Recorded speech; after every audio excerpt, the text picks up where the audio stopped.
Welcome back to Straight Facts. It's Friday. We're joined by Staffy, Lawless, and man like Don. How are you, gentlemen? You're all well? You're all good? Very good, mate. Good Friday. Sun's out. Can't complain. It is. It's very sunny. It's very nice. And, international break's over. You know what I'm saying? I'm feeling good, man. Feeling good. I don't know. Yeah, I mean, I'm happy football's back. I'm not happy Man United are back. I've actually, we can't, we're unbeaten for the last 2 weeks, which is a good thing.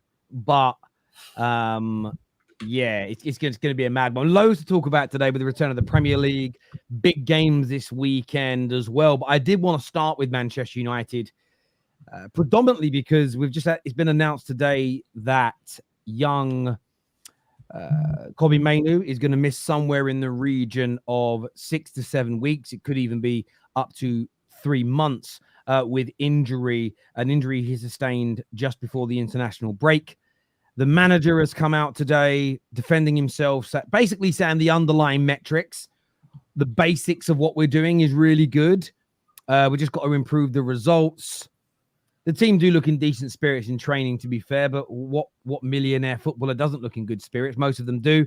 Staffy, how are you feeling about the game tomorrow against Brentford, which is also now against the man who is odds-on favourite to replace Ten Hag if he indeed loses? It feels like a very interesting weekend for Man United.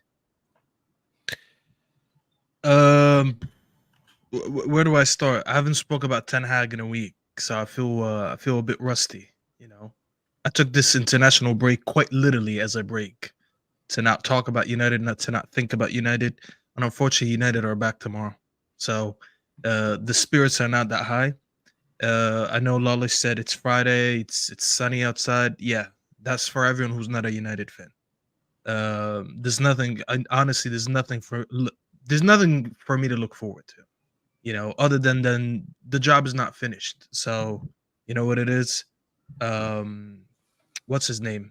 Thomas Frank, you know, or the Kobe, job not finished. So go get the job finished, Thomas Frank.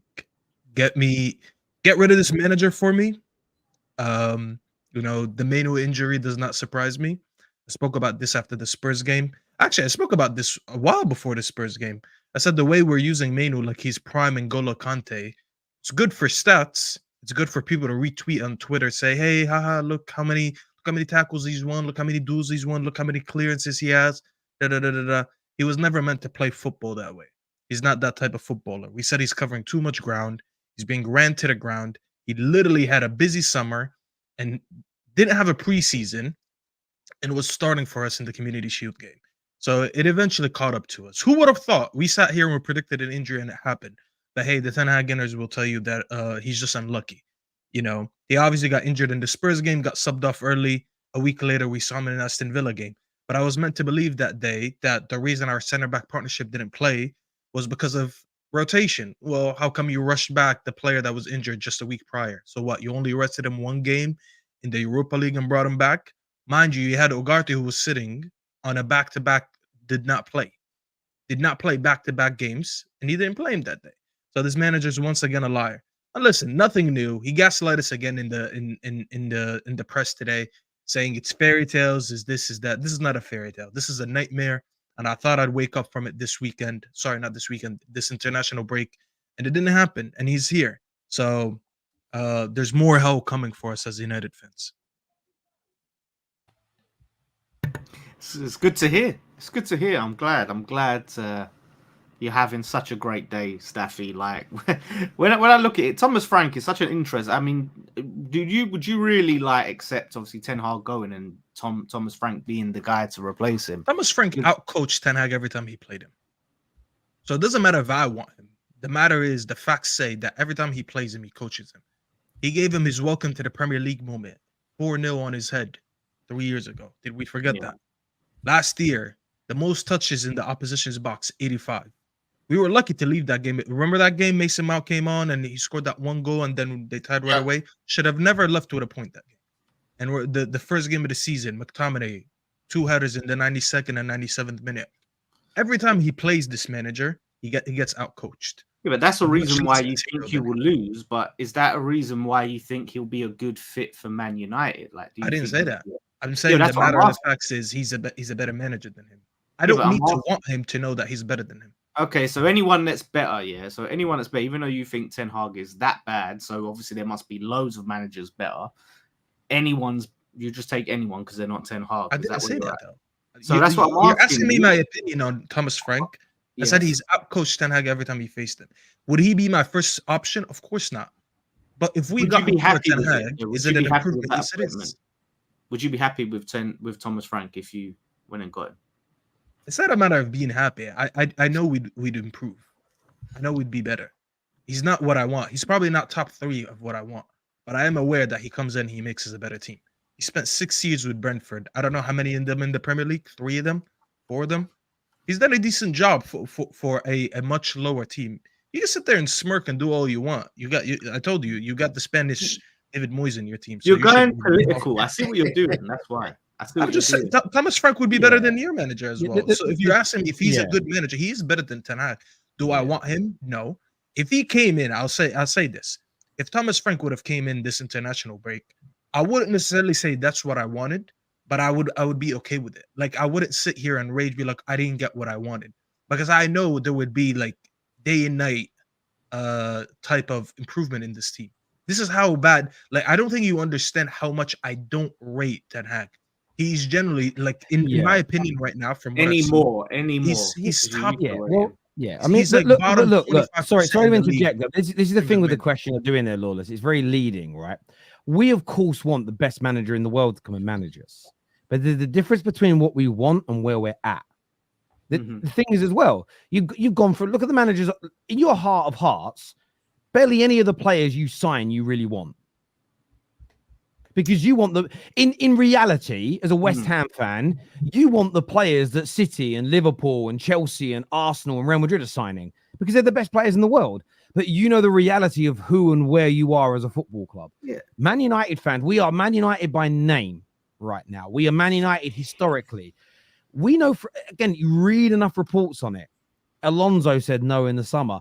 Tuchel has clearly said no because there's an opportunity that there's going to be a job opening at Man United. He has clearly preferred the option of going to manage England as an example. I would love a manager who we would all look at their CV and say, much better than Thomas Frank. But I don't know if that's attainable and achievable. And people will throw things like, well, you know, Man United's new owner said we need to aim for the best in class. Yes, aiming for the best in class, but being able to sign them are 2 different things. Man United right now, I don't think we could sign the best player in the world. I know for a fact we can't sign the best manager in the world. We need to improve.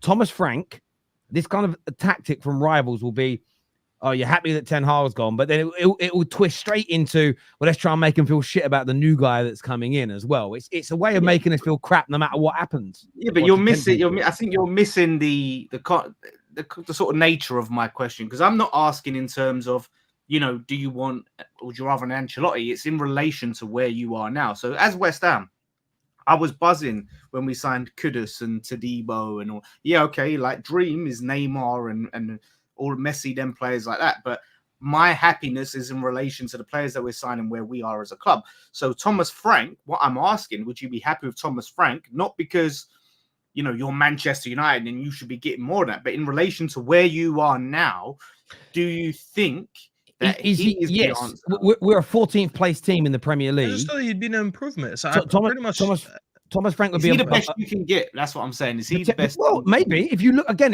this is why I get. I'm not frustrated at you. I'm frustrated in general because it's very hard to have an honest conversation with people about Man United. There's banter to be had, and we can take it on the chin. But every time you try and get serious, the goalposts get moved every 5 minutes. So people will say you can't attract the best. Then we'll say, cool, then we'll settle for Frank. Are you really happy with that? But you know we can't get better than that. Like it becomes a fucking hamster wheel conversation. But that's the question. So you can't. Is he out of all the managers you could get? Potentially. And then we have to look at it. Just go and look at all the managers that are genuinely linked to us. None of them are of that Champions League winning level. They're not. So could you not do a Chelsea? Like, is there not a maybe a manager that plays an exciting brand of football up and coming, like a Maresca? But Thomas Frank does play. Thomas Frank does play a good brand of football. He just chops and changes depend on the opponent that he's against.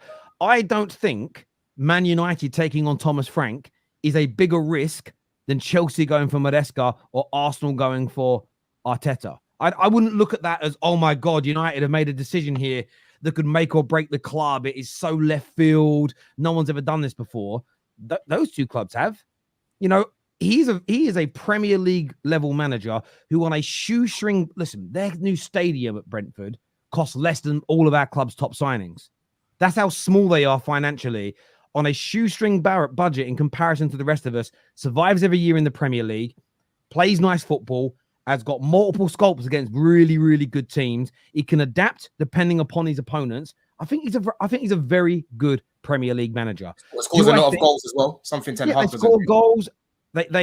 All these teams defend well by and large, you know. And for me, do I look at the Thomas Frank potential appointment and think I think he'll win us the league in 3 years? No. Do I think we can become a better team while we grow this squad and make the squad better and stronger over the next 3 to 4 years? Yeah, I do. And I like him as a manager. I'm not jumping from the rafters going, wow.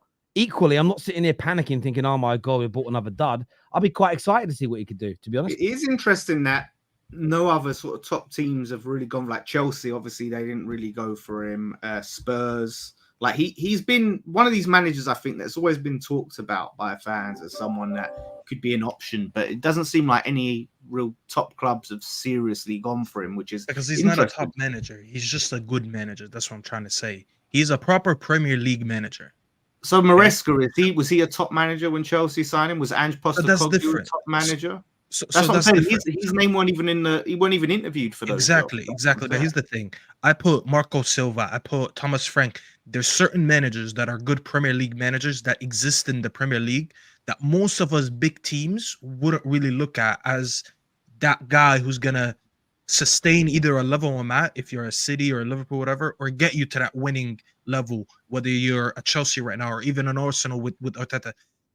The reason Chelsea went for Maresca as an example was because they think his ceiling could reach that, because there's so much unknown in his career yet. They could sit there and say, you know what? We've seen the way he played football in his how long has he been managing for? Like 2 years, something like. He hasn't been managing for a while. He was Pep's assistant.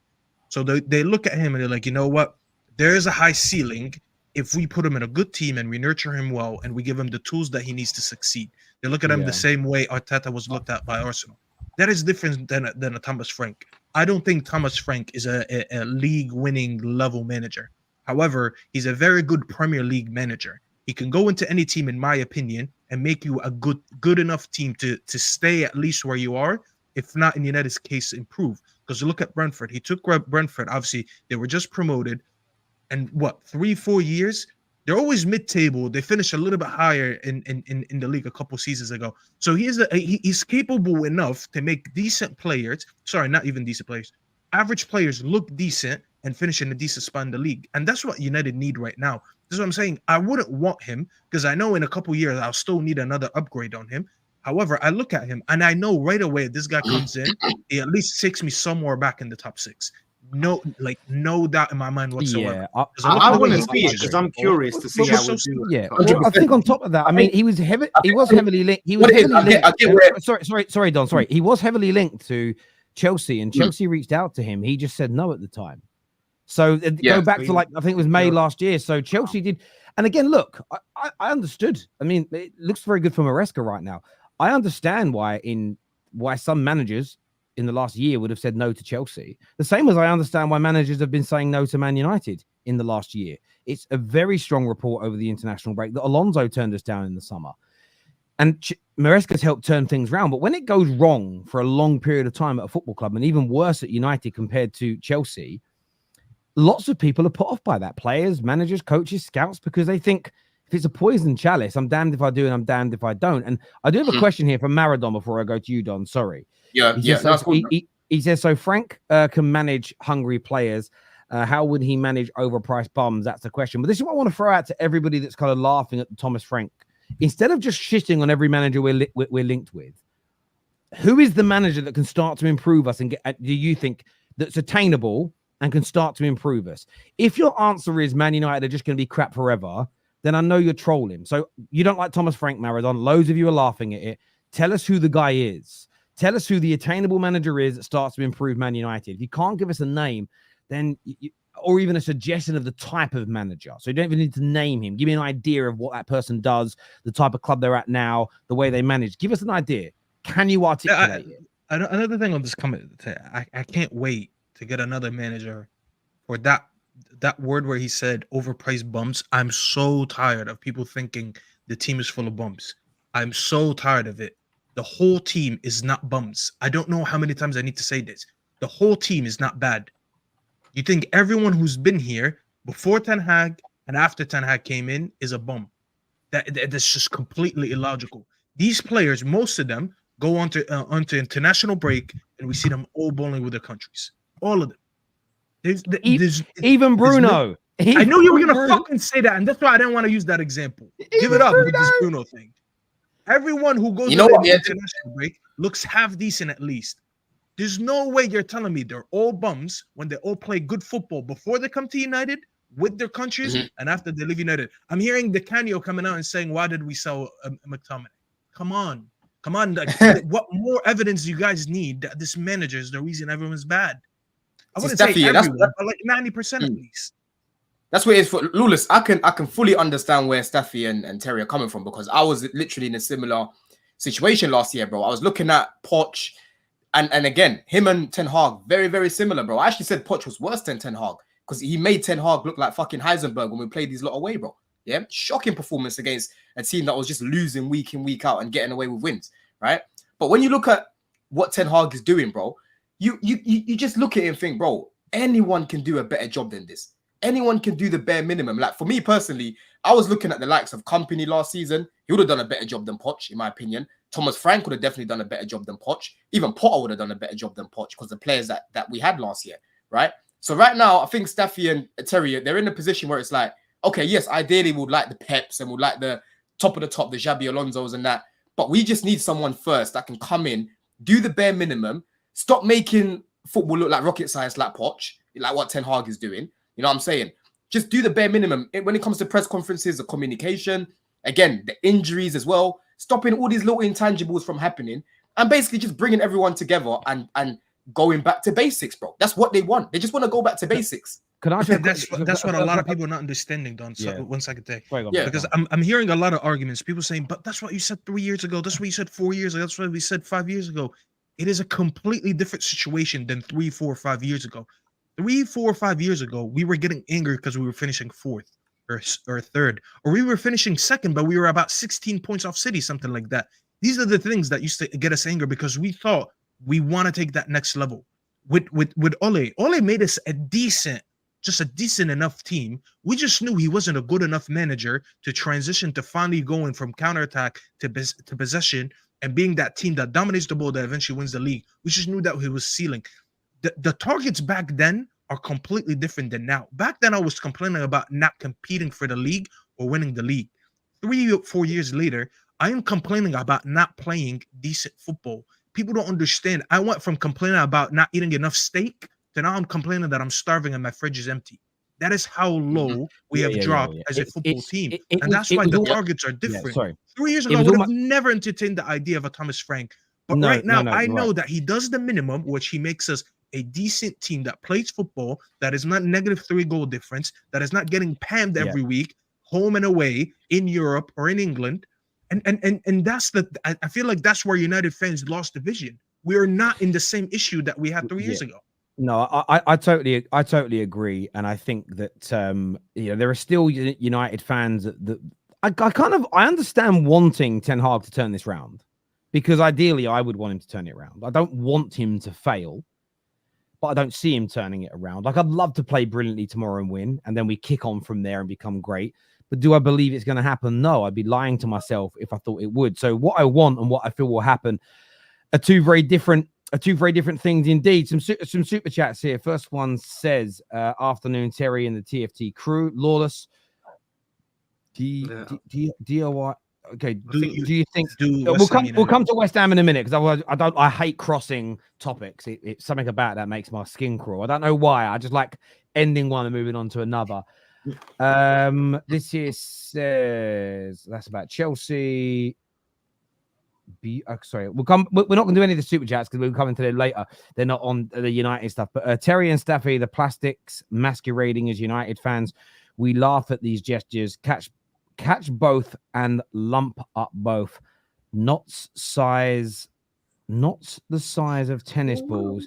Both will look like pufferfish. Oh, he's getting a course, bro. I'd love to see you try. If again, I've done it on many other shows. I've given out the address of my office many times. Come down and see me. Nobody ever turns up. Telephone tough guy. That's what that was, a threat, because I didn't know what the fuck he was talking about. Yeah, probably weird. But I get these all the time, bro. They're like, when you show up to England, this and that. Bro. I'll tell you and tell everyone else, you ain't doing shit when I show up to England. Ten Hag said he and Ineos are on the same page. He is not going anywhere, though. It truly seems like they're giving him time. Listen, we'll see with that. We will see with that. I can't comment any further on that. Like I said, they sacked Ferguson before Ten Hag. It speaks volumes about it. It doesn't though. The Fergie stuff's right, and keeping him out the dressing room's right. Do you know what's really funny, right? Do you want to know why? Go and watch it. It's really fun watch. Fergie sat down with TNT Sports and spoke to Ali McQuest. And do you know what he said? And this is why taking football advice off of Fergie in especially the last 5 or 6 years, which includes when we re-signed Ronaldo, was stupid. Fergie's got an opinion because he sits as a non-executive board member, so we can give opinions, right? He's involved. He literally said, when he was asked, what have you been doing the last 11 years? He said, I go to a lot of games.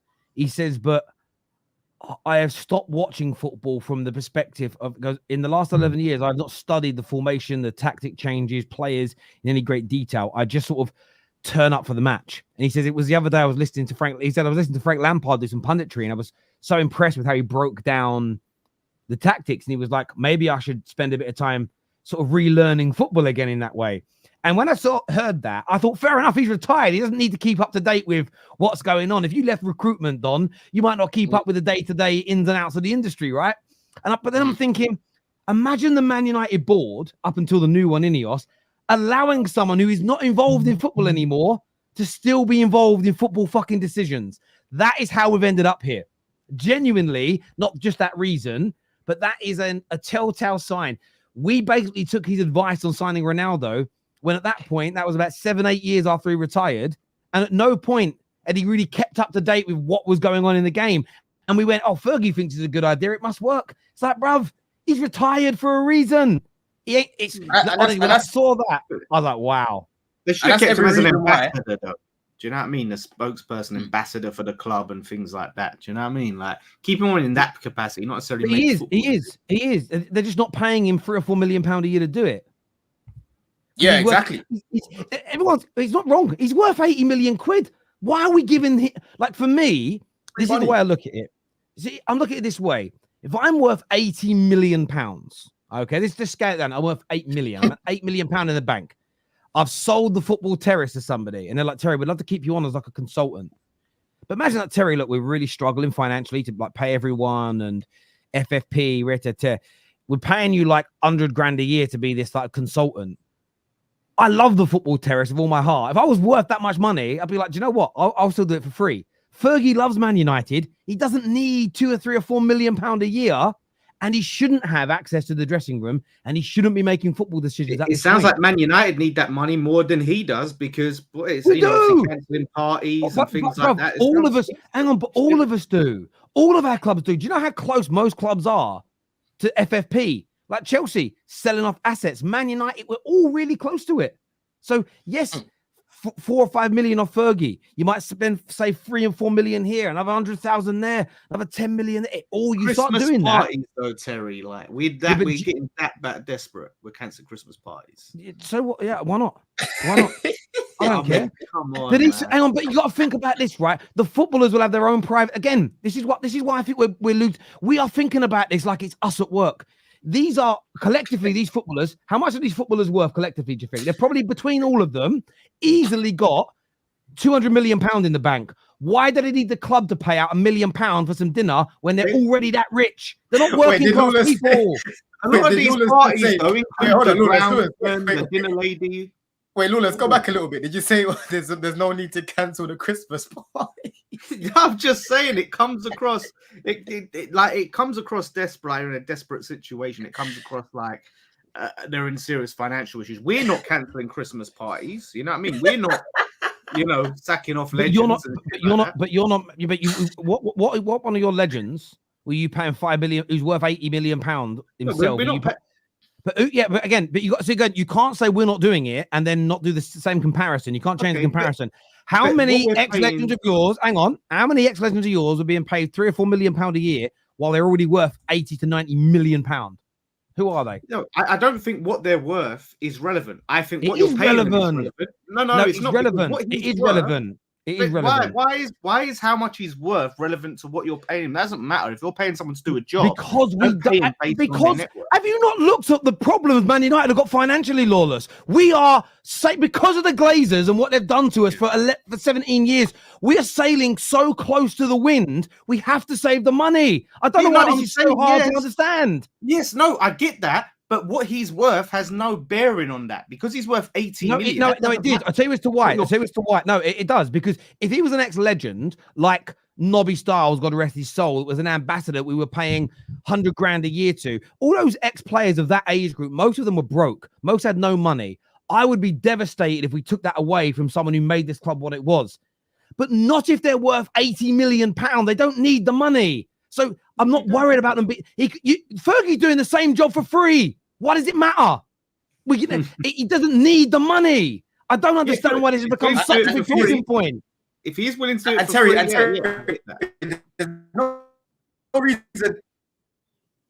there's no reason paying him anyway. Because if he's literally coming out here and saying that he's not really looking at the game tactically anymore, which basically shows me that he hasn't evolved as a manager. I think Fergie left at the perfect time. You know what I mean? What you didn't want with Fergie was for him to end up like a Wenger, where Wenger should have left a lot earlier. Then in the end, he had a lot of Arsenal fans that forgot about all the great that he did for United. Fergie knew when to leave, bro. He won the league and man dipped out. If he stayed longer than that, bro, he might not have been able to evolve a little bit more. Fergie has no obligation. Fergie has no obligation to evolve as a manager when he's retired. He's retired, right? But when that's you hear him say, that's my point. He shouldn't be getting paid. That's but every reason why you shouldn't be paying him. Yeah, but ambassador, but we do pay our ambassadors. But we are paying the ambassadors who played in a generation where they didn't make a lot of money. They're skint, right? I'd rather take Fergie's 4 or 5 million a year and pay that to ex-pros that played for us at a skint.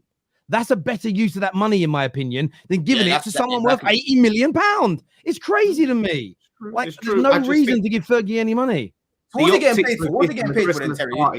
To be an ambassador, and occasionally give advice. He really does. Look, we're going to run out of time on the whole show if we don't move on from Manchester United. It's why I fucking hate talking about it. It just makes me so fucking angry all the time, I tell you. It gets on my tits. It really, really does. We do the right thing, we get slagged off. We do the wrong thing, we get slagged off. It fucking annoys me so much. You're the biggest club in the world. You're under a microscope. You got to expect. Well, then, when we're the biggest club in the world and we say that, stop fucking pushing back against it, everybody. When we say we're the biggest, I'm talking generally here. When we say we're the biggest in the world, no, you're not. No, you're not. No, you're not. Then we get crazy scrutiny. But you're the biggest in the world. Which fucking is it? Are we the biggest in the world or not? Everyone say it with chest or shut the fuck up about my football club. It gets on my nerves. It really gets on my fucking nerves. Everyone's got a right. No, but everyone's got a right to have an opinion on everybody else's club. But you can't 1 minute say we're not the biggest in the world, but then when we get ridiculous scrutiny, say, well, that's because you're the biggest in the world. You either got to always say we're the biggest or shut up on that subject matter. It gets on my tits. Not anyone on the panel per se, just in general. It gets on my nerves. We've done the right thing. We are low on cash because the owners that you've all called good for years, all you rivals have told us that our owners, the Glazers, are good after the money that they have hemorrhaged out the club. They've left us in a point where we are sailing close to the sun financially. We start cutting back so that we don't break the rules and get points deductions, and we're being slagged off for it. Where was this energy when these scumbags were running us into the ground? Your so-called biggest, you're the biggest club in our country, Terry. You're a beacon to us all. You know, who we all look up to. Where was your energy when we were being run into the ground by the Glazers? That's why when it comes to the ownership of my club, I have such a bee in my bonnet, because you said nothing when we were being run into the ground. Now people are trying to improve it. They've done great work some places. Some things that they've made mistakes on. They're getting more scrutiny than the pricks that put us into this position. And it pisses me off. It really gets on my nerves. The media do it. I see Ineos get far more scrutiny than I ever saw the Glazers get in 6 months compared to nearly 20 years of absolutely pillaging this football club. It gets on my tits. I tell you, it absolutely gets on my tits. The way people do that. It honestly, no word about those leech blood-sucking mother. But yet Ineos make 1 or 2 mistakes or cancel a Christmas party. Oh my God, terrible owners. The Glazers got praise. At least they spend. Fuck you, man. Fuck you. I'm glad you got that off your chest. Some Friday fire. Love it. See what you did, Lawless? Usually it's you I'm riding up, Claffy. Lawless is such a wind-up. I've been holding it in. No, I've been holding it. Do you know what it is? It's not even fans. Rivals be rivals, right? And everyone's allowed an opinion on everybody else's clubs, right? Someone will clip that up, man, but you get opinions on other people's. It's the media. I get the scrutiny that Ineos are getting at times on certain decisions, but the fact they get more scrutiny than I've ever seen the Glazers get, it honestly makes my skin crawl. Moving on from Man United before someone says it's not good. No, by the way, this is very good for my mental health. Getting it off my chest is exceedingly cathartic. Moving on. Chelsea, Liverpool. What are you saying, Staffy? I thought you'd go to Don for that one first. All right, I'm happy. I'm happy. Ask me first. Chelsea, Liverpool. I watched the top 6 yesterday. I will be very honest. I watched the top 6. I watched it in silence. Usually I comment. I didn't want anyone knowing I'm watching. I was like, you know what? I'll address it tomorrow. The amount of waffling that I saw yesterday is absolutely insane. And it was shared waffling. I'm not gonna lie. A little bit from Dunn, a little bit from Sam, a lot from what's his name, Ram. I'm not gonna lie. Saying that there's a better chance for Liverpool to score 4 than there is for Chelsea to pick up 3 points is absolutely insane. And I think David, thank God, listen, I love when David is on the top 6 show. I know there's going to be real objective football talk. And he said anyone who says that about Chelsea is just saying that, you know, for the sake of saying it, they're not really watching football. They're just saying it to say it. I don't think there's anyone who's going to lose tomorrow for it. Is it tomorrow or Sunday? Sunday. Sunday. Okay, sorry. So Sunday. There's no one who's going to lose 4-0 on Sunday. I don't think so, at least. You know, when you look at the game, these two teams have been very well coached, have played good in games, bad in some games, but they've been fair enough. Like, you look at them and you're like, you know what? Fair enough. They all did decent jobs right now. Liverpool, I understand they're top of the league, but you also got to look at the opposition that they played.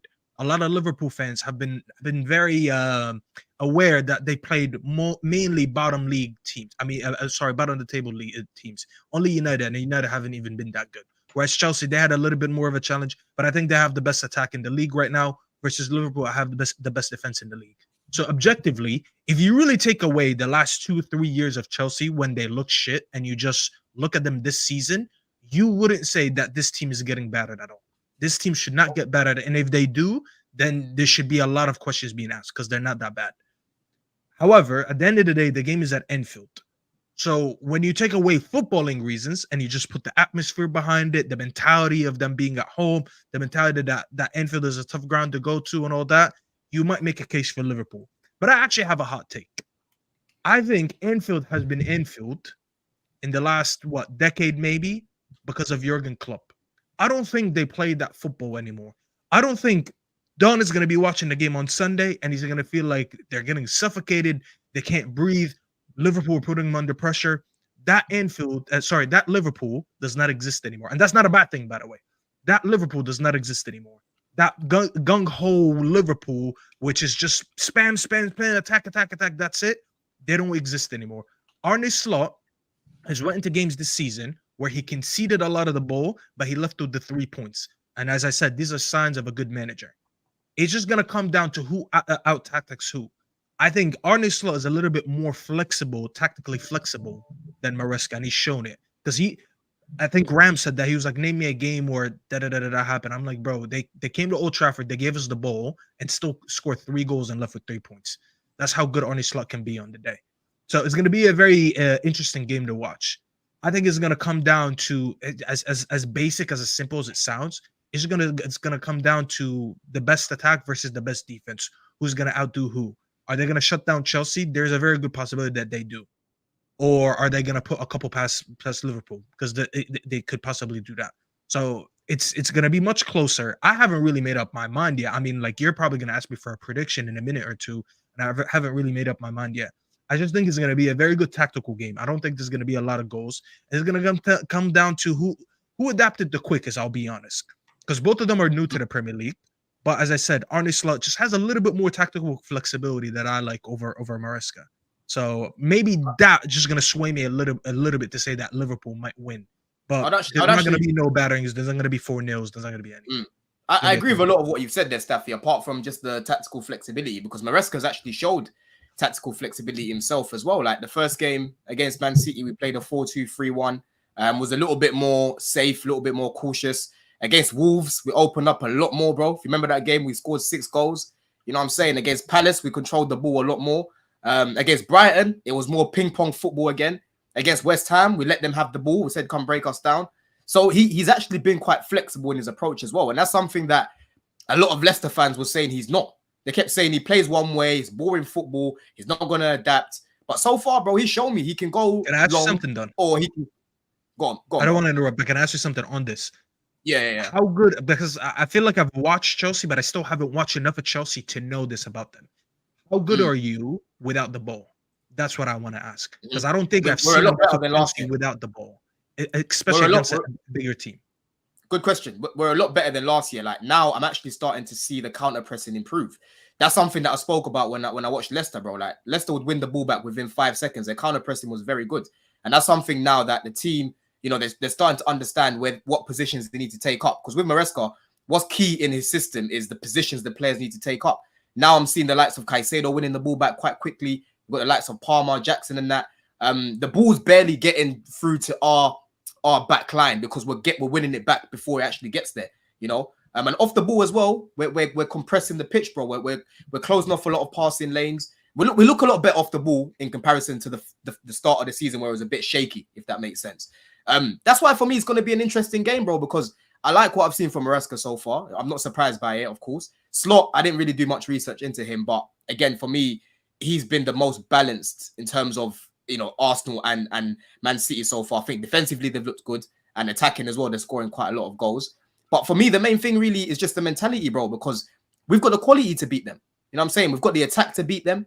I'm a bit worried about set pieces because aerially, I think they're number 1 for like winning aerial duels, and that we're like 18th. Our team's not tall, but the likes of Vega and Tosin are coming into the lineup now, which should help against the likes of Van Dijk and Konate, bro. Because when Van Dijk scored that header in the final, it was Mudryk that was marking him. You know, now if you put someone like Tosin on him, it's not going to be as easy. I know Van Dijk's 6'4", 6'5", but Tosin's 6'6". So that should help us aerially because I'm not trying to get done on the set piece. That's a little thing that worries me, you know. But overall, bro, like you're saying, I think it's going to be a tight game. You know, I've compared this game to the boxing. I don't know if you watched the boxing last week. Yeah, it was very tight because both of them were unbeaten. So they were like just jabbing each other, trying to work each other out. I think it's going to be similar to that.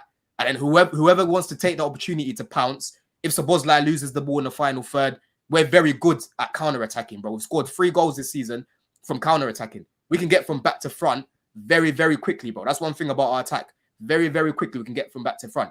But at the same time, if we break down our attacks as well, it can be similar to what we were seeing against Bournemouth. That's what kept happening against Bournemouth. We kept breaking down our attacks. They're getting the ball. There's barely anyone, you know, centrally or wide. And then they create some good chances. So, yeah, man, it's just the quality is going to have to be A1 from everyone. There can't be a single person from my club here that's putting out a 6 out of 10 performance. Every single person needs to be switched on, right? You can't get away with beating Liverpool if we're not switched on, bro. And like I said, for me, one of the main things I'm looking at is mentally, because I think we've got a very good coach, we've got very good players, we've got a very good bench. So if things aren't going our way, we can bring it. It's like second wind. I'm looking at our bench like second wind, bro. Yeah, we can bring on Nkuku. You have more depth than them. You have more game changers than him. I agree with you. Yeah, that's why I was asking about the tactical flexibility, because I think you have more. You have a deeper squad, but it's a hard one to look at. I wish this game was in Stamford Bridge, because I think you'd be able to flex more of your muscles if you were at home. And I feel like I want to see this from this Chelsea team to make an honest assessment on it. But if I'm being honest, and obviously I want to bring Terry and Lawless into this conversation, I think it's a big test for both of them. I understand that Liverpool are top of the league, but they need a real test. And listen, Chelsea, after that City loss in the beginning of the season, they played good football. But you can say now you also want to see a real test with this team, with the new players that they got, because I don't think Sancho, what's his name, Felix, and there was one more player. I don't think any of them were signed at that time when he played City, and I think you had a couple injuries still, so that wasn't really your best team. But I think it's a big test for both of you guys. I don't know, Lawless, if you want to come in. I don't know, who do you think is a bigger test too? Is it to Liverpool or is it to Chelsea? Yeah, I was thinking the same thing. Obviously, pressure's on Liverpool because they're at home. Alisson's missing, which is a huge loss. But I think Chelsea, this is big for them because they need to show that they belong up there with the big boys. Do you know what I mean? They've started the season very well, had a few poor results, but win, lose or draw, they need to come away from this looking like they belong. Do you know what I mean? It gave a competitive game to Liverpool, went toe to toe. If they go there and they just get steamrolled and it's like another 3-1 loss, then, there's still going to be the question marks over, are they just flat track bullies? Do you know what I mean? Are they just going to go and pick off points off the small teams and not be able to go toe to toe? Because if this is a team that's really going to compete, they need to show that they're capable of taking points off the big teams. And I said this to Don before, like, not necessarily like this in terms of getting a result. There's no pressure in terms of they have to win. They're going away to Anfield. But like I said, putting in a good performance, and then when it comes to Liverpool at the Bridge, they need to be winning. But I just want to see something that convinces me that Chelsea are serious. I mean, this is a team that's capable of challenging or at least comfortably getting top 4 this season. Bro, this season for us, we need to right a lot of our wrongs. You know what I'm saying? Obviously, we had a bum in charge that went to Anfield last year, literally started that game with 4 centre-backs, Disasi right back, Cole left back, Raheem Sterling, all these, man, just an absolute joke. Actually, no, Ben Chilwell left back that game because he had an absolute stinker, right? Now, we need to make sure that all these little wrongs that we had last year, West Ham away, this time around with 1 there, Wolves away, this time around with 1 there, you know what I'm saying? This time we need to go to Anfield and do something, bro. If we lose the game because we've gone out there and we've given it our all, I'm calm with that. I'll be calm with that. But if we go there, we go into a little shell, we're just sitting back, we're waiting to counter, I don't want to be seeing that, bro. Yeah. I want us to play our game, because right now, defensively, we are not at that level to just be sitting back all game, I think if we do sit back, it'll be more to manage the game if we're winning. Like, for example, if we score first, then I think we'll probably just let Liverpool have the ball a little bit more and try and get them on the counter or just kind of, frustrate them in terms of not letting them create some clear-cut chances. You know what I'm saying? But overall, I don't want us to go there and just sit back, bro. I want us to play our game and not worry about the occasion. That's the main thing. Maresca spoke about it in his presser earlier. They kept pressuring him like, it's a big occasion. It's a big test for Chelsea. He's like, bro, it's just another game for us. We'll go over there. Are you reading too much into the righting your wrongs thing? Because I look at it, you've mentioned this quite a lot. That last season we lost to this team, and this season we beat them, and like it. That's quite a normal thing for most teams. They'll have games, they'll lose to one team the next one season and beat the team the next season. Like, how did you do against Palace and Forest last season? That's what you've got to do, though. If you want to improve, you have to look at what you did the season before, and you have to better that, bro. Okay, but you have to look at the games that you won last season and the games you're dropping points in this season as well. You've got to look at it both. You can't just look at the games you lost last season, the games you won, or the games you drew last season, and now that you've won. Like, you've got to look at it both, and it kind of evens out in a way. Because, like I said, you had some results. You've had some bad results this season, and so I wouldn't surprise me. I haven't checked this, but some of those games you probably won last season. So it kind of balances out. Yeah, but the thing is, there's games last year that we won that we didn't deserve to win because we just weren't performing well. Do you know what I'm saying? And like I've said, for me, the only way we're going to get back into top 4 bare minimum is to right those wrongs, right? Liverpool, again, for me, listen, people will say, Chelsea in the first phase and Chelsea are this. I don't do that phase shit, bro. Yeah, I spoke to Matisse about this the other day. If we're still up there in January, February, because we're winning these games, we're still up there in touching distance, and the window's now open, There's an opportunity there to pounce. I want the team to have the mentality of pouncing, bro. I don't want to just shy away and look at it and say, oh, we're in phase 1, we're in phase 2 and that. Fuck all that shit, bro. You know what I'm saying? If you can smell blood, you take the opportunity, right? Because Arsenal could smell blood in the first year they competed, but their mentality is what stopped them from winning the league. Do you know what I'm saying? Can I ask you a question about that though? I get where you're coming from, and I don't think you're wrong to think in that way. I look at it both ways though. Using the phases as a shield every time gets annoying. But let's say you get to January, your team smell blood, but they don't get over the line. They come second or third, finish 7 or 8 points off top. Based on the manager being at the club the first year, based on your squad not probably being complete yet, you wouldn't then say, "Well, sack Maresca because he had a chance of winning the league and he fouled." So you saying no to that means your mentality is the same as a lot of those Arsenal fans that would say phase 1, phase 2. You're just not naming it. Now there are the crazy TPFs, the toxic positivity fans that they'll be in phase 37, and I get, but I think your mindset is right. Where if you've got a chance to win the league, you're going to push and encourage your players to do it. You want them to have the mindset of we're here to try and win it. But I think what will help them is knowing that if they fail in that attempt, it isn't going to be an all-out war against them. Your bottle job, your mentality is wrong. Sack the manager and sell half these players because you know that your squad could get much better than this through development and purchases. And your manager is still only 1 year in to Premier League football or top flight football at any level. So I get where you're coming from. I get that. Pushing to win it, but equally it isn't this season. I don't think you'd be calling it a failure of a campaign, would you? No, I wouldn't. I definitely wouldn't. But my mentality, Terry, is all about aiming for the stars and you're going to land on the moon, bro. You know what I'm saying? If you aim high and we just about miss out, we finish second, we finish third, we'll get top 4 comfortably, right? If we're still up there at that point and the aim is still top 4 in that's when you just start to fuck up. Yeah, but if you're just like, do you know what? Let's just do our job. Let's just keep winning our games. That's what a lot of Arsenal fans do, bro. They worry about Pep too much. Yeah, worry about your game and then only worry about Pep when it's time to play him. Do you know what I'm saying? That's the mentality I want to go with. You know what I mean? I get you. I think it's online fans, a lot of online fans. I think some people, thing with you, Don, is the difference between you and a lot of the people you're speaking about is you don't care if you're wrong per se, in the sense of, I want us to try and win the league. I think we can win the league from this point. I'm just say this is February. You say this. Yeah. If you end up coming third and people go, you didn't win it. You'll say, great. I just wanted to. We had a chance. We didn't. Some people are so scared to be called out for being wrong. They just say, no, I don't want to predict that. I'm happy with where we are. They almost play it down because they feel it's the same. It's nothing to do with their players' mentality, their manager's mentality, their club's ethos. It's to do with how they feel individually about the reaction people will have to them online. Yeah, they don't want to get talked. I'm the same. I find we all get predictions wrong. We all get a little bit cooked for it. It's so normal. It's so strange to think when you think about the most successful football YouTube. Just take YouTubers.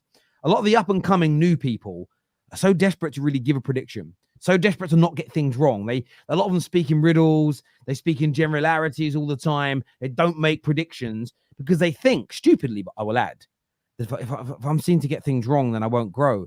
Think about all the biggest guys in our industry, right? Just as an example, how many stinker of opinions are there out there of those individuals? Doesn't stop them working on TalkSport or Sky coming in or their channels growing. Getting predictions wrong is for fans is a fun part of football. All of us were kids at school talking football. Maybe not Staffy, because I don't know what the football conversations were like when you were at high school. But in England, when you're from being you're on mute again. You're on mute, bro. You're on mute. I grew up in Egypt. Stop telling me that I didn't grow up around football. Okay, I didn't know how. You went to school, secondary school. I went to school in Egypt. Yes. Okay, there we go. So you did then. So same as us guys here in England. That most of your week. No, the thing is, no one ever said if it was Friday before you all were leaving Friday lunchtime and you're all out in the playground. Let's just keep it on this week's game. And 4 of us say Chelsea are winning. 4 of us say Liverpool are winning. When you came back in on the Monday, you were either all wrong because there's a draw, or half of you were right and half of you were wrong. Nobody thought Do you know what? I'm not going to let Don play with us today, though. We're not going to let Don talk football anymore because he got a prediction wrong. It means he doesn't know football. That never got said. That was never said once in the history of football conversations ever. It's only now online that we start hearing that. And I think sometimes I feel like what we need to start doing in this space is pushing back against things that are said that are never said in real conversations in terms of face-to-face with your friends. No one ever said up until Bruno Fernandes non-penalty goals. That was never a phrase used by football fans. Yeah, but what about his non-penalty goals? You know, no one ever turned around and said before, but being good at taking free kicks and corners shouldn't really account as being good at passing, should it? No one ever said that. Like no one. And I thought that show I told you about earlier with Fergie, he was asked by Ali McCoy what was the best bit of managerial advice you ever got when you were younger. And he said, I was told, I think it was Sir Ralph Ramsey said to him, buy players that are available. Now, we think it's a modern day phrase to turn around and go, availability is the best ability. This was Sir Ralph Ramsey, who won the World Cup in 1966, telling a young Fergie in the 70s, buy players that are available. The fact that do you know what I'm saying? These things aren't new. But yeah, look, from my perspective, to this game, going away from Chelsea overall, I am predicting a Chelsea win. I changed my mind last night. I was thinking about it. I think it's going to be a close game. I don't think either team's going to get embarrassed. I don't think either team's going to walk away from... It's going to be one of those matches where even the team that loses is going to have positives. I don't agree with Hussein who's talking this nonsense of if we lose, our title race is over. With Rodri being out, I don't think it's as simple as that. This is going to be one of those campaigns like what we saw in the best era of the Premier League between kind of 2004 and 2013, that 9-year period where there's going to be 3 or 4 teams that are going to be in and around this title race up until February, March. You're all going to take points off of each other. Liverpool losing on Sunday doesn't mean they won't be able to win the league. I don't think it's going to prove they're a bad team. I don't think either them or Chelsea is being exposed. But I do think there'll be goals in the game. I'm going with 3-2 to Chelsea. Late goal for Chelsea to win the game. I think there's going to be goals in this football match. I really do think there's going to be goals for some reason. For me as well. And the reason I say that is there's been too many low-scoring draws for too long. At some point, it's got to change. And I think this weekend's the one. Right now, we've actually been, again, I spoke about the conversion rate yesterday. We've got the best conversion rate in the league right now.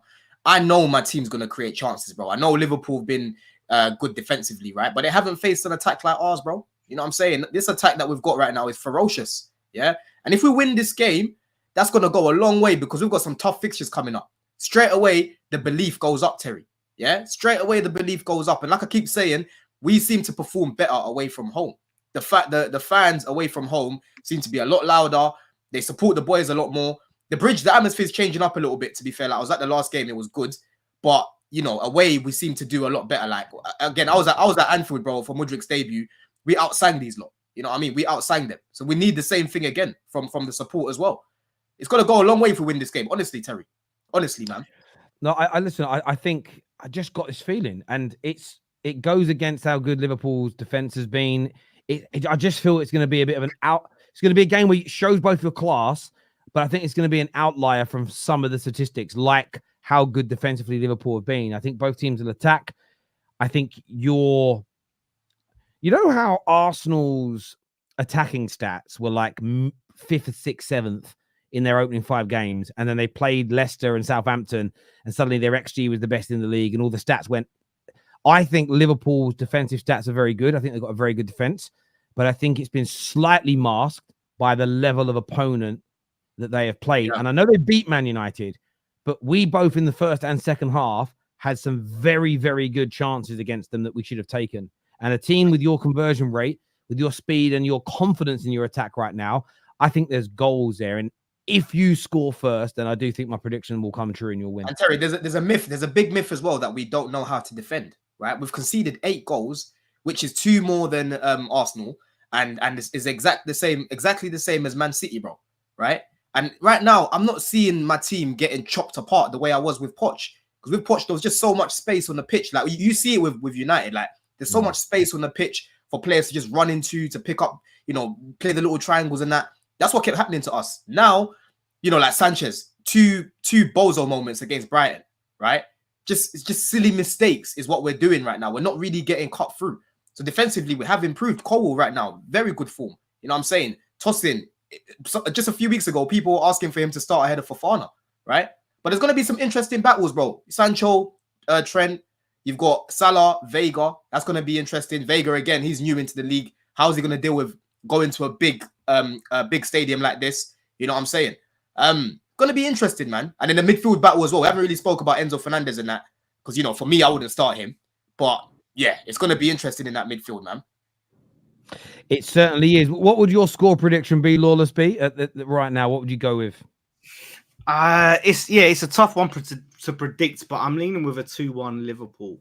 I think it'll be a close game, but yeah, I just feel like Liverpool will edge it. It's like them missing Alisson is huge, so that could go against them for sure. But I think on the occasion, I can just see Liverpool edging it. Got the Anfield tax, all of that stuff. So yeah, 2-1 Liverpool, but hopefully it's a good game. Hopefully it's what you say, Terry. Goals in it galore, and we're all in it saying, and it's not a boring sort of game that don't live up to the hype. Yeah, how about yourself, Staffy? What score line would you go with? I'm gonna stick with what I said. I think it's gonna be a very good tactical game. Usually, tactical games don't lead to a lot of goals. I hope I'm wrong because I'd like to see a lot of goals, but I think Chelsea are gonna outplay them. But I think Liverpool are going to win. I think Liverpool are going to win with less chances and less possession. They're probably going to win 2-1 on the day. I think Chelsea will play a good game. They'll have a mixed feeling of being proud of the performance, but yet disappointed that they didn't leave with points. If it wasn't in Anfield, I probably wouldn't be saying that. But I think Liverpool are just going to edge it. So it's going to 2-1. But I'm going to ask you for one thing, Terry. No matter what happens, I need to see Hassam and Don tomorrow. On Sunday on the match reaction. Because listen, I'm not gonna lie, Sam is moving like the Jordanian final boss, talking about, we're gonna teach you guys this, we're gonna teach you guys that. This is not WWE, bro. Give it a rest. You're not The Rock, you know. So just show your ass here on Sunday if you lose. That's all. He's just struggling to accept that we've improved. That's what it is. You know what I'm saying? He's just struggling to accept it now that we've improved. Because he said, "I'm not gonna lie, he said a lot of see a Chelsea win for the Hussam head loss because the way he's been going. I'd love to see it. Yeah. It's like he hates Chelsea right now more than Man United. Like the disdain he has for your club is entertaining. So it's crazy, man. Like statistically, we've been the 4th best team in the league for months now. Months. You know what I'm saying? This is not some little 1 week bit of form. You know, Chelsea has been one of his biggest avenues on his channel. So you got to understand that. That's what I'm saying. He thinks he's the Jordanian final boss. Give it up with this rivalry with Chelsea. Chelsea don't care about you. You shouldn't care about Chelsea that much. They're not even one of your rivals. It's just a YouTube rivalry between Hussam and Chelsea. That's all it is, bro. There's nothing more to it. You know what it is? He said, what's his name? The Hungarian guy. Szoboszlai is gonna target Enzo. Salah is gonna cook Vega. But you know what not gonna worry about Sancho, bro. It's not gonna happen. But you get this. Liverpool and Chelsea do have a very long-standing rivalry that goes back to the 80s. Then I think it kicked off again. The Champions League clashes the teams had. I think Liverpool ended up. I think Chelsea came out better in those clashes over the course of that period of time. Then of 3 course wins for them, 5 draws. Yeah, so I think Chelsea came out on top through that period. You then have the Rafa Benitez stuff and everything else. Plus, I think it was the Lavia and Caicedo thing last summer for a lot of. I think you add all these things together, and Hussam has got this bitterness towards Chelsea. That it's like, you know, the way it's like his girl got stolen. It's like he's sitting there. It's like he's being forced to go to the wedding. It's funny, right? I was actually with a friend of mine who I work with, right? He used to work with. He's a sales guy.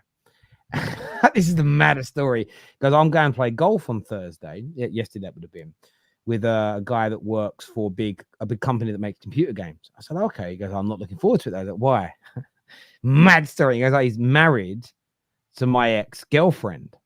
Oh, I mean, that's a small world, right? He went, yeah. Oh, that's crazy. He went, yeah, but I was with her when I went traveling. And he goes, I didn't cheat. I didn't stray, nothing while I was away traveling. And then I got home and said, "Oh, babe, I'm back and everything." I surprised her, and she was like, "I need to tell you something." She started seeing someone about 6 months ago behind his back while he was traveling, and it's this guy that she then married, who he's now got to go and do a sales pitch to. Yeah, I was like, wow, that hurts just hearing that. Exactly, but I think that's how Sam feels when he looks at Chelsea. It's almost like he sees his ex-girl married to someone else, and he can't go. Terry, When you forgot a big moment. You forgot a big moment that Demba Ba did against that club as well, bro. Yeah, a big moment. You know what I'm saying? Yeah. Actually, these things happen. No wonder why he's bitter. When I first started doing the Football Terrace back 2017, 2018, we had a few Chelsea guys that used to come on. And the disdain they had for Ryan Giggs, it never made sense. I couldn't quite understand where it came from. And then, I don't know if you guys ever do this. Sometimes I go, this was like back 2017. I went back and just looked at some classic Man United Champions League games.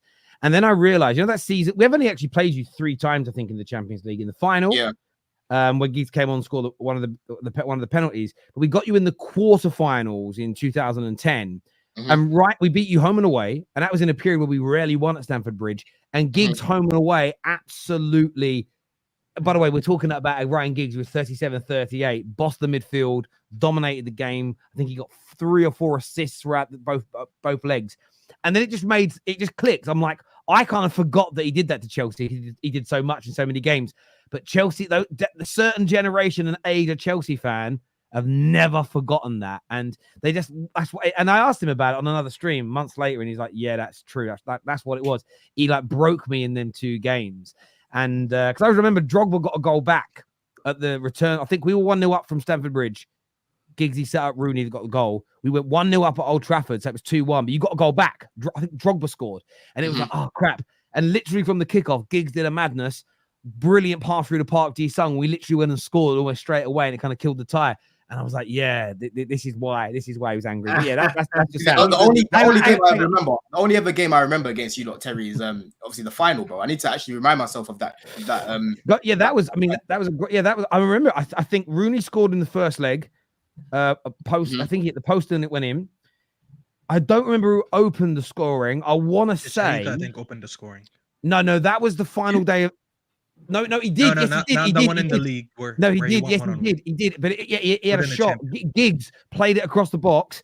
It nearly went over from Hernandez. If he was a yard out, it would have gone over, but it went into the roof of the net. Drogba got a goal back at Old Trafford, and then Park Ji-sung with a brilliant, chested it, volleyed it. I remember that game like it was yesterday. That was like 14 years ago. I actually can't remember. I need to remind myself. When I watched the game back, this game. But 14 years ago, how old were you? Bro. What year was that? 2010? Well, it's 14 years. Yeah. Yeah, in 2010, I was. Just take 14 years off your age. It's not that. I was 13. I was 13. Yeah, that's why. That's what I'm saying. My guy that was on the shows back then, he would have been about 20. I think you just remember certain ages. You remember things differently. But it was also one of them games where it was painful to lose. I think for Chelsea, but it wasn't a game where you were like back. It's one of those matches that was probably hurt to go out, but you didn't get you weren't embarrassed type thing. So Sam has put me on the list. No, I'm just going. Listen, a lot of people in the comments said Terry, Liverpool very rarely can see 3 goals at home. I know. I'm not sitting here trying to be smart. I've just got a feeling. And it's a similar feeling to what I had in the build-up to the FA Cup final, where I scored a crazy man to say, I think we'll win 2-1. I said, where I think we'll have a good start, get a lead, hold on to it, and win. That's called crazy. It's just one of those feelings. I just think. Bro, who cares about his Windows 98 fucking list, bro? Did you not see that list yesterday? Don't disrespect Windows 98. That shit was an Atari or an Amstrad, bro. That was like a first generation computer with a joystick and everything, mate. That thing was, whatever he did that one was old. I'm telling you. Bro, Microsoft Office exists, okay? Just saying, it was so bad. Let's go through super chat. I wrote it on my notepads. Yeah. Let's go through this here. Who are you? We'll come back to this one because it's off subject, right? The most gas Premier League fixture ever gives me a. Can you imagine if it's a 0-0? Can you imagine if it's actually a 0-0? That would actually be a little bit funny. I think if we're being absolutely honest. So I'm just going to timestamp when I'm doing these super chats so people can see their comments being read out. Sorry, I pressed all the wrong buttons because I have got sausage fingers today. It's the online It's the online behind the monitor stuff. Come out and talk to people. This is dying. This is dying. Big up, Staffy. Nice meeting you in person at the SoFi Stadium. SoFi. Sorry. In California. Yeah, listen, the people that threaten to beat me up behind their keyboards, I love it. I think it's brilliant. Chelsea's new owners sold an insane project to the best young players, low wage, despite where the club is. Our owners are still being able to sell a plan to reasonable coaches at this stage. I hear you, Jimmy. And things can turn around quickly. Chelsea have to win to keep Donkey Hassam to quiet Donkey Hassam. Robert here says, I'm so angry to say this, but I have an odd feeling Chelsea will win this. The footy gods want to... Please, I want a 5-0 Chelsea win so that I can jinx it for Chelsea. Liverpool over Chelsea. When I was ranting, this here said a lawless way of saying that TFT needs a Christmas party. When we hit 500,000, we are going to do a party. What we on there? 420,000. We're also just about to hit 100,000 on our Clips channel as well, which is amazing. So we will certainly be doing a party for that. Where would you host a Christmas party, Terry? Where would you do it? A big banquet like in a hotel somewhere? No, mate, you should see our new offices where the studio is in London. Trust me, we'll host it there. We had an event there with on. Not, it wasn't the Football Terrace event. It was like a commercial event I went to in the same building, and we did like cocktail making. It was great, really good venue. Music was pumping. Right, yeah, it's great. We'll probably just do it. Just there. don't do an Ineos and cancel it. Yeah. One. Haven't done the right thing since Fergie left. Not overall, no. We're not a football club. We're a family club. I mean, yes. But again, would it be weird to... This is the way I look at it. Let's just say you're right. We're a family club. I would rather... Would I be a bad member of the family if we've got one burger left, right? We've got one burger left and one portion of chips left. I'm going to give it to my brother that's been eating good and he is not hungry. Or I've got another brother who's starving, hasn't eaten in 6 days. I'm going to give it to the guy that's starving. That's what I'm going to do, personally. What English coach would you have at United? If you had to pick an English one, Dad's Our Job podcast. Big up yourselves. Staffy, if you had to pick an English coach to take over, who would you pick? I said it months ago. Graham Potter. Graham Potter. There we go. You would say Staffy, Potter, bro. I wanted him months ago. You don't want that. I wanted him last English year. manager would you choose then? Like, out of all the English managers for Man There's United? not a lot of good English managers. Eddie Howe, maybe. Eddie Howe is a show. Hell no. You know what it is? I've already tasted. Listen, quick pause. I've already experienced Potter. I've Tasted already who? Tasted Potter, yeah, Yo, who'd you taste? I've already experienced Potter. I've already experienced. You see what I'm saying, man? Bro, let's move on. Let's move on from here. Tasted I've Potter already is experienced crazy. this guy. Let's This guy's move on. mentality, yeah. This guy's mentality is all over the place, man. Honestly. wow, we learned a lot about you. Hey, Brown members of the show, Lawless, Staffy, Terry, and the most deluded Chelsea. Fun, I know. I'm just kidding. Big up to you, Don, as well. Oh, you meant beautiful. You meant beautiful. That's why, brah. When he said brah, my daughter keeps saying it at the minute. She keeps going, brah. I'm like, please stop. Please stop saying brah. To me, her dad. Don't worry. I made the list as well. He is not Chris Jericho. He hates my team, and that's it. I want an invite to the Christmas party, please. We will be inviting members of the Football Terrace along. Of course, we will to come and join in the festivities with us. Another game I just wanted to get a quick prediction on. Lawless, your boys, 12:30. It's kind of gone under the radar, this game. Tottenham versus West Ham, 12:30 kickoff tomorrow. You feeling confident? Mate, new manager, new project. I don't know what to expect. I'm just saying, like, it's new. This guy's just not serious, bro. He's not serious, man. Oh my Listen, I can tell this guy. I haven't even watched your stream with Tobes, yeah, and I know that you were probably telling him you're gonna beat him and that. You come here, you've got a different chest, bro. Why have you not got chest, bro? Go and watch the video, Lawless Live. Go watch the video. What I'm saying is 7 games into the new manager, we're still in an element of unknown. Now, what I want from this team is to give me what they didn't give me in the Chelsea game, yeah? And that is a derby performance, yeah? That is to put in those crunching tackles, to leave something on them, to fight and sweat and bleed in that West Ham shirt to show that this is an important game. But yeah, Spurs are looking very shaky right now. So I'm confident that we can get a win for sure. I'm confident we can get a win. I predicted a draw, a spoiler alert. But yeah, like Chelsea, Spurs are on the ropes right now. After that Brighton game, they're looking shaky. And we know what to expect from Spurs. Like Ange plays the same team, the same tactics, the same formation every game. Lopetegui's had time now with the national break to plan and prepare. And now we're starting to get to the point where we're putting out a consistent lineup. That's been a part of our problem. Too much chop and change the lineup. Consistent lineup. I think we're going to play the same team we played against Ipswich and we played against Brentford. Get that consistency. Slap them in their own backyard. And happy hammers. But you know, either way, the chest is mad different after being Ipswich. But let's talk about what changes did you see last game? Because listen, the straight facts ended last time. Terry, you had to go, and Dunn had to go, and I had Dan Lawless for a minute, and I was like, Dan, be honest with me. What happens if you don't beat Ipswich? And he said if they don't beat Ipswich, then he's gonna start calling for the manager. So it took him one result to finally lay off that. He's like, you know what? Now he got his victory versus Ipswich, so now he can come down. But can you tell me what you've seen different in Ipswich where it's not going to give you the confidence to go into next game and say, you know what, now I can beat Spurs? Because no disrespect to Ipswich. I like McKenna a lot. Actually, he should have been the English manager that I said that I want. Because McKenna's very good. I just don't think he has a good set of players. So I feel like everyone's going to smash Ipswich. What gives you the confidence that you're going to go do to Spurs what you did to Ipswich? Like, what happened that game? Well, I don't think we're going to do to Spurs what we did to Ipswich, but here's the difference. Here's what gave me. We didn't just scrape a win against Ipswich in a competitive back and forth game. We dominated that game, right? So when I said, like, yeah, if we lose to Ipswich, like, I'm putting pressure on the manager, I meant it. But we didn't just win, we dominated.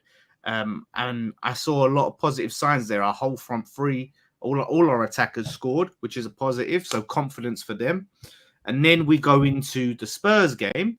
And what gives me confidence is, like you guys said about Thomas Frank, Lopetegui is a manager who's come in and said he's going to play a different way depending on the team that he's against. So I'm expecting that he's going to go into this playing a bit more pragmatic, play to Spurs' weaknesses. Do you know what I mean? Like I said, Spurs, Ange Postecoglou, one-trick pony. At Lopetegui, better, by far, much better game management than Postecoglou. So if it's competitive and we need to make substitutions, we know that Lopetegui's substitutions are going to be much smarter than Ange Postecoglou's. Do you know what I mean? Because what's he going to do? Bring Maddison off for Werner if Werner's not starting. So, yeah, I think if the game's in the mix, Lopetegui has the tactical knowledge to fix it up in the game. Obviously, it's at their ground. But, yeah, man, like I said, it's all about building consistency now. He started to chop and change and try and figure out his lineup. After Brentford and Ipswich game was the first time we had the same lineup as the previous game. Take that into this game. We're building. Did he play Kudus on the left again against Ipswich? Yeah, he did, which is still not ideal. Can you remind me of at least your midfield and front line of that game? So we did play Thomas Souček, who I've not been the biggest fan of, but he's someone who's been playing well. Like, he's been playing well. So I believe we had, let me go back to it because my memory is not great. But I believe up front we had Antonio, who, yeah, like Fulkrug is injured. And that's what I said on my preview, right? Is that 2024, Antonio is still leading the line, which is crazy to me.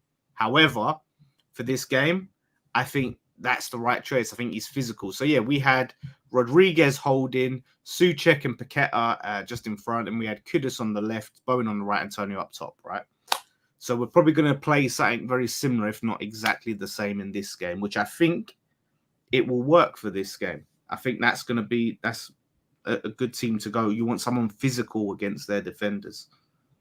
You've actually got the perfect set of wingers that you want to face Spurs, bro, because they're at home. You know what I'm saying? They literally play in the other half. You know, they leave their defenders isolated one-on-one. If you remember when Arsenal played them and Saka literally was 1v1 with Davis every single time, bro. Yeah, if you've got Bowen and Kudus running into all that space, it can get long for these guys if they're breaking down their attacks. You know what I'm saying? But I don't like Kudus on the left. You know this, Lawless. We've spoken about it. Bears, like, he's leading on all the stats in terms of his take-ons and that. He's very good at running at his man. But the angles on that left-hand side, they just don't really suit him because you're not seeing the end product. You know what I mean? You're seeing him why you don't just play doing the better first bit. instead.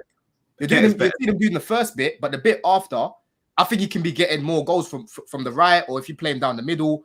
So I don't know, man. It's like Kudus is one of your best players. You shouldn't be playing him on the left. You know what I'm saying?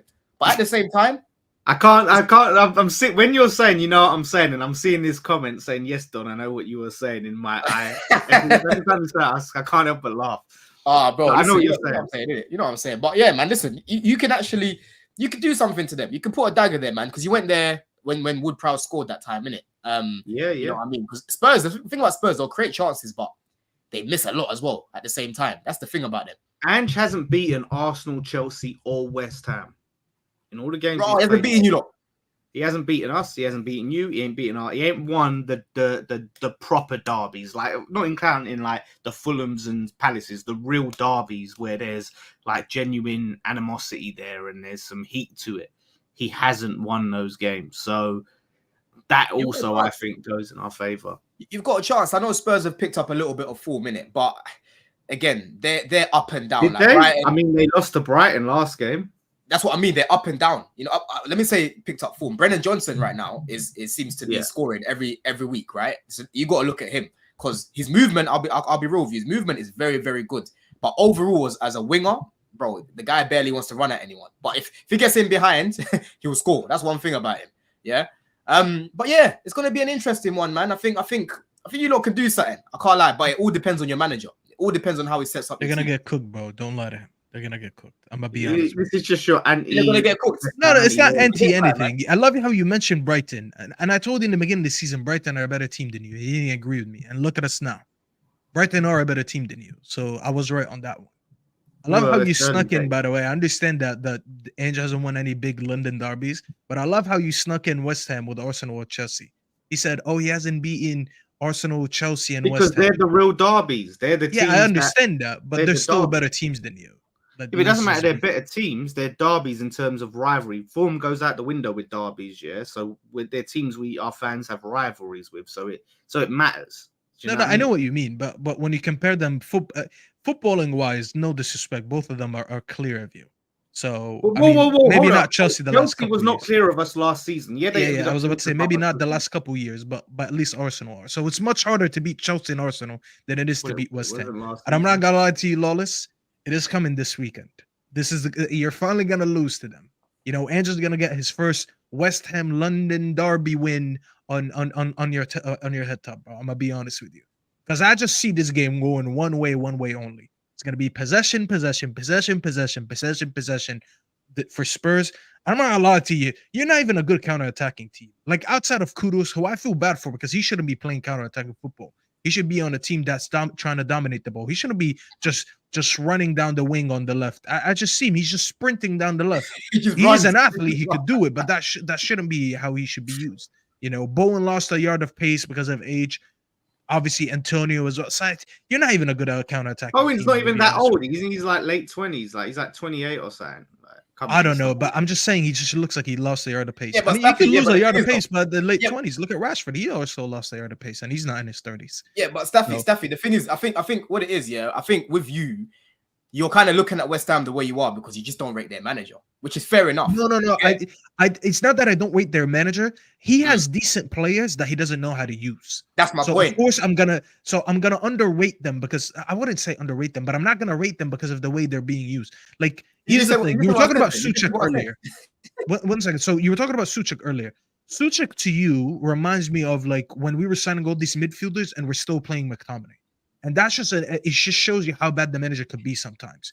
because you have what's his name, Soler, and you have what's the Argentinian guy's name again, Rodriguez. Rodriguez, yeah. You have more technical midfielders than Suchek. I was watching a game of yours. I don't remember which one, and you guys were getting peppered. And then he brought on Suchek in the first half. I don't remember which game is that. You're definitely gonna remember because you're the West Ham fan. But it was this season, and I looked at it. I was like, it just shows me that you still don't know how to use your new signings. I haven't seen Somerville. There was a big hype about Somerville going into West Ham this season. I'm still yet to see him being utilized. I'm still yet to see Paqueta being utilized in attacking advanced positions on the pitch. I'm yet to see Kudos playing his best position. I understand the whole thing about Fulkrug if he's injured or not, but even Fulkrug, you still can't implement him. You make so many signings, but none of them are really clicking. And the whole team as a whole, it just doesn't look that good. So you do have the tools there, but as long as this manager is here and he's using them the way he's using them, I can't rate this team. I think you're better than what you're showing me, but this as it is right now, there's no reason for me to be any confident because like what's gonna change between the Ipswich game and now? I think you battered Ipswich and fair enough, but I don't think they're that good anyways. Spurs are gonna dominate you. Are you gonna be able to transition? Hold up, wait! Didn't so. you predict that we would not beat Ipswich? I'm pretty sure you predicted, and everyone was saying I to don't me, remember to be honest. I said don't lose to Ipswich Ipswich or else you should be manager out, something like that. Ipswich, yeah, I think you predicted that we wouldn't beat Ipswich, right? And a lot of people were saying to me, "Oh, it's not as easy of a fixture as you think. They've played well. They were unlucky in games. You know what I mean?" And now, yeah, but they're actually not that good, Lawless. Let's be objective. Like, I'm not trying to shit on you, but you guys beat a team that's not that good.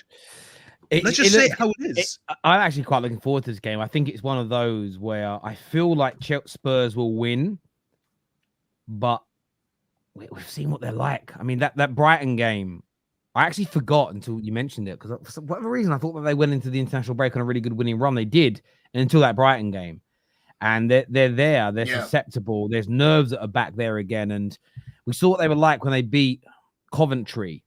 If they've got those kind of Coventry nerves back, West Ham will capitalize. Although West Ham haven't been great so far this season, but look, West Ham go into it with a nice bit of confidence. Viewers, give us your predictions in the comment section below. Before we get to the final super chats, tough game away for Arsenal.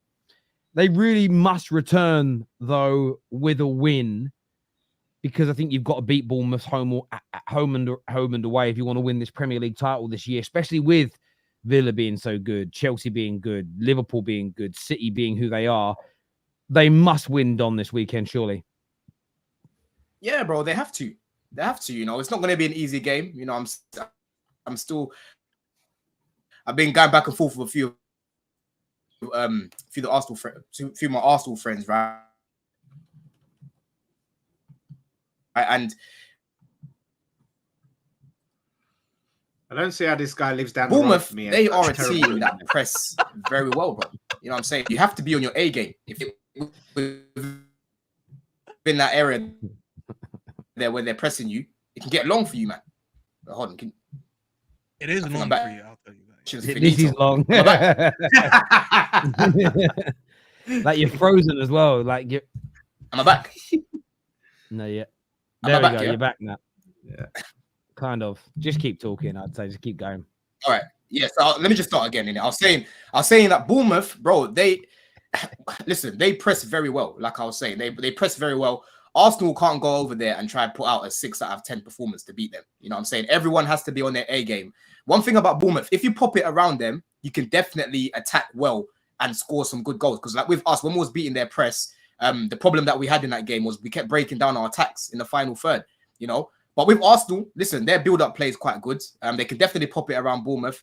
Obviously, Saka, he seems to be fit. I don't know if he's actually going to be fit on the pitch because when I saw him for England, he looked injured to me. Martinelli, we don't know if he's going to be available. Havertz, apparently, is up in the air as well.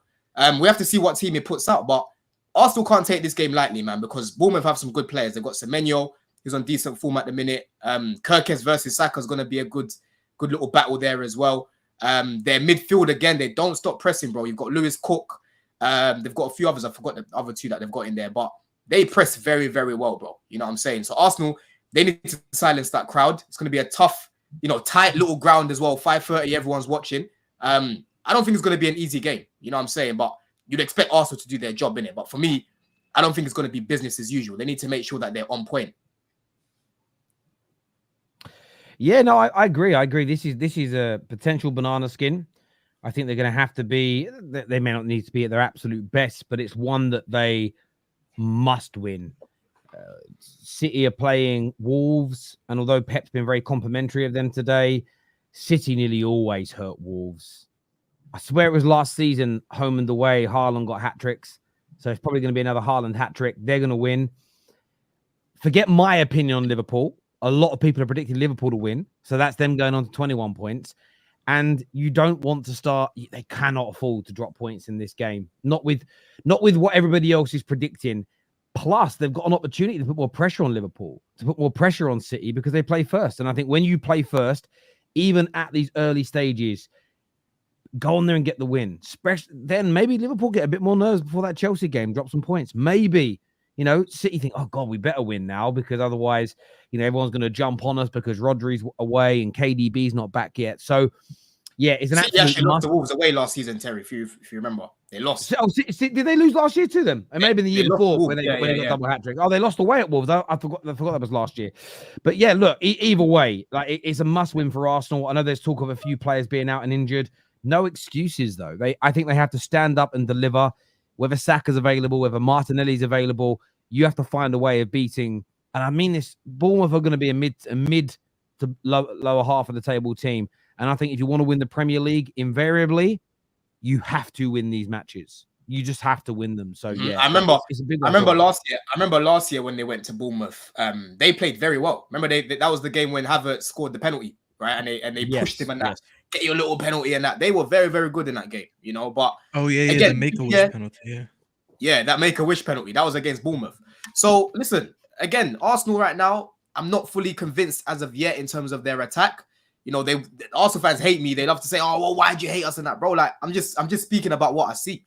And right now, it's gonna take a lot more, attacking performances for me to say, "Okay, cool, you lot are actually good up there." You know what I'm saying? But you better pray that Saka and that ain't injured because if he is, then it's down to Raheem Sterling. And don't let me remind you what he was doing for us against Bournemouth. You know what I'm saying? Raheem the dream man, leave him alone. Listen, they're gonna pick up 30 points, bro. Bournemouth are not a bad team, but I think Arsenal is just too good right now. I know.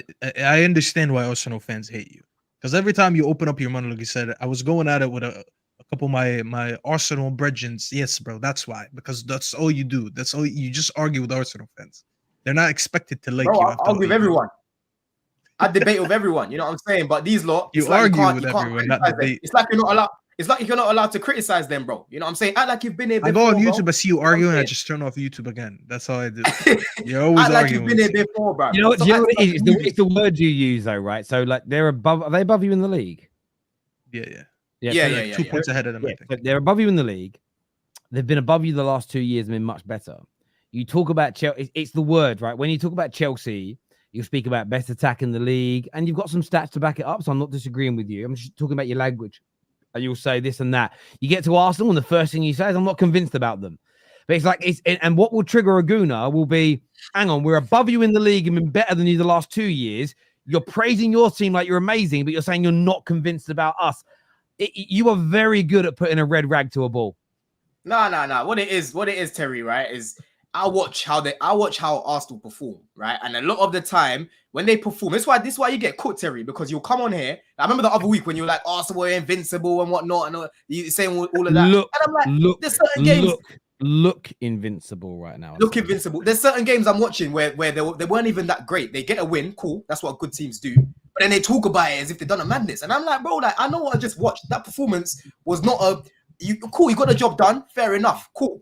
But that performance, I'm sorry, was not one to be raving on about. But this is the thing, though. So, right, this is where your age will come into this. So if I think about the actual Invincibles, you would have been what, 4 or 5 years old. You don't remember it. You don't even remember. You don't remember how good Jose's team was that barely conceded goals. You're just too young to remember that. There's no way you remember that fully. If you go back and watch those teams, there was many a game where you're like, fucking hell, why'd they get away with winning that 1-0? Why'd they get away with not losing that game? Arsenal's invincible team, yes, they went the whole season without losing, but it wasn't like every single game they were flawless, attacked amazingly, and blew everybody away 3 or 4-0. There were many a match where last-minute penalty, last-minute equalizer, Ruud van Nistelrooy missing a penalty is an example that made that happen. I'm talking about it, and I've been very consistent with this. There have been a few games where they haven't been at their best and they've still won, and I'm like, that's the difference here. And you praise your team for this, Don, where you'll win a game or you'll draw a game where you maybe weren't at your best, and you go, last year on the Poch, they would have lost that game. And I think Arsenal fans recognize that in some of those games where they're not quite at their best, but they're still winning by 2 goals, those games 3 seasons ago, plus the last decade before that, they were losing. No, Terry, those matches. that's the thing, though. Terry, I agree with everything that you're saying, bro. I don't expect flawless performances every week because that's unrealistic. Even for my team, I've said that already, bro. But the point that I'm saying is when those performances do come, and people like me, people like Lawless, people like, I don't know about Staffy, but me and Lawless speak about it. We'll give some constructive criticism. It's like, oh, you're just hating Arsenal. And I'm like, bro, I'm talking about, I'm breaking down the game and what I watched. You weren't that great, but cool, fair enough. You got the win. I specifically spoke about last year against Bournemouth. They played very well. I remember that game. I think Odegaard scored that game. Again, Havertz scored that penalty. They were very good. But I'm saying this time around, they need to replicate that performance. When they play well, when they play very well, I always give them credit. When they can perform better, I criticize them. Same way I criticize my club. I understand. That's my problem. No, what I would say, Don, it's not just them. I mean, Sam said it about you last night, and it's very true. And I get why you do this. You're a Chelsea fan. Even when you criticize Chelsea, it is from the perspective that the glass is half full. Nearly every other club you talk about, it's from the perspective that the glass is half empty. And I'm just telling you, someone sitting on the outside. I'm saying listening to it on the outside. And like, by the way, I'm saying I get it because you are a Chelsea fan, so I completely and utterly understand why when you're talking about Chelsea and you're happy with things that are going on, you will still, even last year when you were fuming at the way Poch was playing you would still, in my opinion, just my opinion, I would still see you praise your players last season more regularly than I saw you praise Arsenal's players, when Arsenal's players, generally speaking, perform better than the majority of yours. Now, I understand that you're a Chelsea fan, right? So I'm saying I get where that comes. No, I don't think it is. The reason why I don't think it's cap is this, right? Now, the reason why I don't think it's cap is this, because I think a lot of the viewers tuning in will also agree. It is the way, and it's little words that you use. No. Like what it is, Terry. Like, what it is, Terry. You won't say Chelsea have started well this. You haven't said Chelsea have started well this season, but I ain't convinced about them yet because defensively there have been some mishaps. But you will say about Arsenal, they've won their games, they've had some good performances, but I ain't convinced about them. I'm not convinced about them yet because their attack hasn't been up to the level that I want.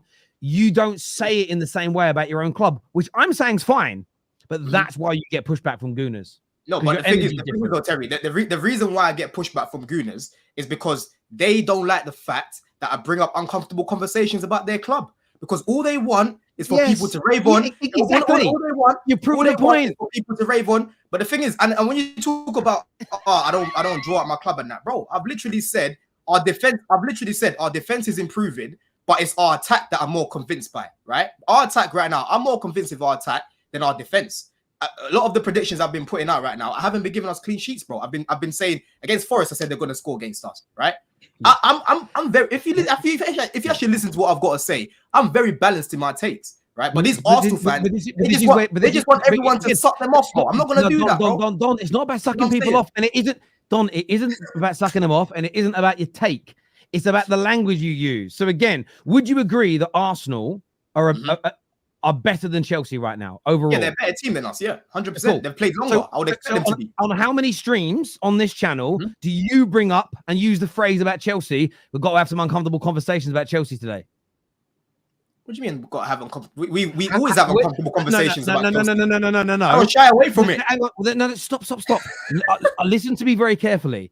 Language, I said, not your take, not your balance, language. When do you come on and say, I know Chelsea won today, but we've got to have an uncomfortable conversation about something at Chelsea? You do with Arsenal. So the point I'm making is, please let me finish so you understand. I get where you're coming from. I'm telling you now, I know I've been in this game too long. It's the language you use. You will say Arsenal were a better team than Chelsea, which that is balanced and fair. But then when something's going on with Arsenal, we've got to have an uncomfortable conversation. When it's Chelsea and it's an uncomfortable conversation, You're like, no, and you defend it. Now I understand it, but that energy, but then at the same time, you'd admit that Arsenal are better than you. That's why you get crap. It's the language you use, brother. Trust me. Terry, and there's nothing wrong. Terry, And there's nothing wrong with it. Just own it. That's fine.